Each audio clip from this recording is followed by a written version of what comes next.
दोस्तों, जैसा कि आप सभी को पता है, 13 जनवरी 2026 को यूनिवर्सिटी ग्रांट्स कमीशन, जिसे हम यूजीसी के नाम से भी जानते हैं, उसके तहत पूरे भारतवर्ष के उच्च शिक्षण संस्थानों में कुछ नए नियमों को जारी कर दिया गया। ये नए नियम 2012 के नियमों को रिप्लेस करके बनाए गए हैं। अब नए नियम बनाए क्यों जाते हैं? जाहिर सी बात है, क्योंकि किसी भी संस्थान में जातिगत भेदभाव ना किया जा सके। और इन नए नियमों के आने के बाद कई यूनिवर्सिटीज में, कई कॉलेजेस में विरोध प्रदर्शन शुरू हो गए थे। तो दोस्तों, इस वीडियो के माध्यम से हम जानेंगे कि यूजीसी क्या होता है, इसका विरोध क्यों हुआ और 2012 के नियमों में क्या बदलाव हुए और सुप्रीम कोर्ट ने इस पर रोक क्यों लगा दी। उससे पहले मैं आपका स्वागत करता हूं अपने यूट्यूब चैनल पर। मेरा नाम है शाकिर अंसारी, तो बने रहिए आखिर तक।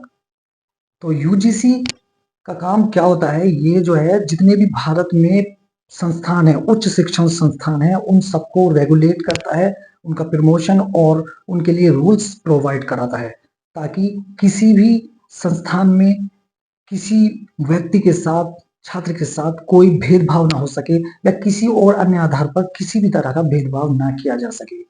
आप लोगों को याद होगा, 2025 में दो बड़े केसेस होते हैं, एक हैदराबाद के रोहित का और एक महाराष्ट्र की पायल का।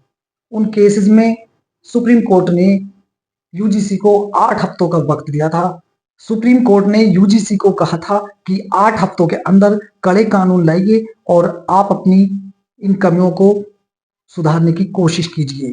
तो यूजीसी ने फिर अपना एक सर्वे किया, जिस सर्वे में उन्होंने पाया पिछले 5 सालों में 118.5% की बढ़ोतरी हुई है ऐसे केसेस में जिनमें किसी भी व्यक्ति के साथ या छात्र के साथ भेदभाव किया गया है जातिगत आधार पर। तो दोस्तों, अब बात कर लेते हैं जो यूजीसी के नए रूल्स थे जिन पर सुप्रीम कोर्ट ने रोक लगा दी है, वो क्या थे। जितने भी हायर इंस्टीट्यूशंस थे, उनको कुछ नई चीजें इंप्लीमेंट करनी होंगी और नियम का पालन ना करने पर कड़ी सजा का प्रावधान भी था और यहां तक कि उसकी मान्यता भी रद्द की जा सकती थी। और इसी के साथ उसका जो ग्रांट्स बोलते हैं, जिसको अनुदान है, उसको भी रद्द किया जा सकता था और यहाँ तक कि उसका जो कोर्स है उसकी भी मान्यता रद्द की जा सकती थी। तो दोस्तों, अब बात कर लेते हैं कि 2012 के नियमों में क्या बदलाव हुए हैं। 2012 में ओबीसी कैटेगरी को इसके अंदर नहीं रखा गया था। दूसरा ये कि इसमें चाहे किसी को इनडायरेक्टली ही क्यों ना भेदभाव किया जाए और उसको कोई अवॉइड करने की भी कोशिश करेगा, तो इसमें भी इसको रखा गया है। इसको लेकर भी विरोध प्रदर्शन हो रहे थे।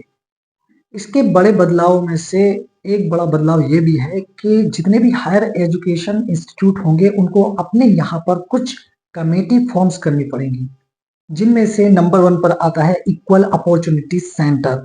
जितने भी हायर एजुकेशन इंस्टीट्यूट होंगे, उनके यहाँ पर इक्वल अपॉर्चुनिटी सेंटर होनी चाहिए, जिनकी बैठक साल में 2 बार होनी अनिवार्य होगी। साल भर की जितनी भी शिकायतें संस्था की तरफ से आएंगी, उनके बारे में इसी कमेटी में बात की जाएगी। नंबर 2 पर आती है इक्विटी कमेटी। इक्विटी कमेटी ये वो कमेटी थी जहां पर उसकी सारी शिकायतें जानी हैं और संस्थान के द्वारा जितनी भी शिकायतें वहां जाती हैं, उनका निवारण भी इसी कमेटी के द्वारा किया जाना है। और इस कमेटी को लेकर भी सबसे ज्यादा सवाल उठ रहे थे और इसमें भी एससी, एसटी और ओबीसी को ही रखा गया था, जनरल कैटेगरी को नहीं रखा गया था। तीसरे नंबर पर आता है इक्विटी स्क्वाड्स।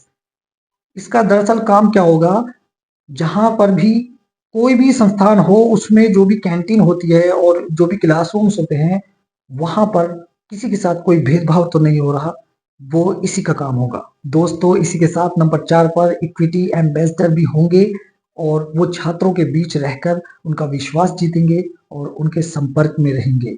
इसी के साथ 5वें नंबर पे जो सर्विस प्रोवाइड की जा रही थी, वो थी इक्विटी हेल्पलाइन, जो 24 घंटे उपलब्ध रहने वाली थी, जिसमें किसी के साथ यदि कोई भेदभाव होता है तो वो 24 घंटे में कभी भी या तो फोन करके हेल्पलाइन नंबर पर कॉल करके अपनी शिकायत दर्ज करा सकता है या ऑनलाइन भी अपनी शिकायत दर्ज करा सकता है और उस पर 24 घंटे में कमेटी के पास भेज दिए जाने का प्रावधान था और 15 दिनों में उसकी रिपोर्ट तैयार करके देनी थी। कुल मिलाकर 1 महीने में उस समस्या का निवारण करने की डिमांड थी। कुल मिलाकर साथियों, जनरल कैटेगरी के जो बच्चे हैं उन्होंने जो विरोध किया है उसकी कई वजह निकल कर आई, क्योंकि इसमें झूठे आरोप लगाने पर कोई कार्रवाई का प्रावधान नहीं है और बिना सबूत के आरोप लगाने पर भी कार्रवाई का कोई प्रावधान नहीं है। और तीसरा नुकसान ये है कि जिसके खिलाफ आरोप लगाए गए हैं उस छात्र का पूरा करियर प्रभावित हो सकता है। इक्विटी कमेटी में सामान्य वर्ग के प्रतिनिधित्व को जरूरी नहीं समझा गया है। फिलहाल सुप्रीम कोर्ट ने इन नए नियमों के लागू होने पर रोक लगा दी है और सुझाव दिया है कि विशेषज्ञों की एक समिति इन नियमों के खामियों को भरने पर विचार कर सकती है।